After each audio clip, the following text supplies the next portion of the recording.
लंबा छौरी नाक वाली रे दिलवा लगेले रे दिलवा लगेले रे दिलवा लगेले लड़की फराक वाली दिलवा लगेले लड़की फराक वाली दिलवा लगेले छौरी फराक वाली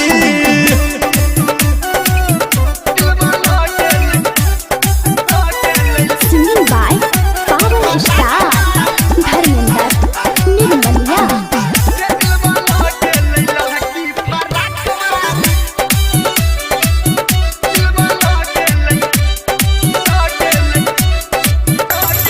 होटबा में लाली जब लगाबै छै आ दिल के है भीतर हमरा आइग लगाबै छै होटबा में लाली जब लगाबै छै आ दिलवा के भीतर हमरा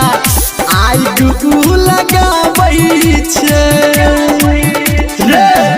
बुझिहन बात हमर मजाक वाली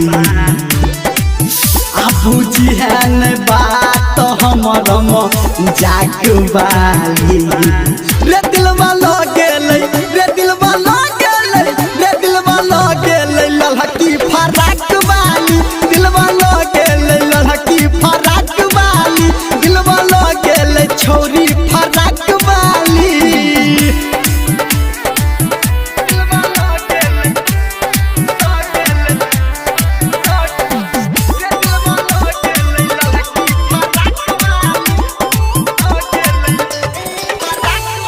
हथबा के चूड़ी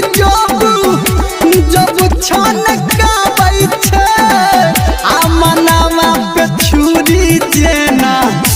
हमारा चलाबै छै रे हथबा के चूड़ी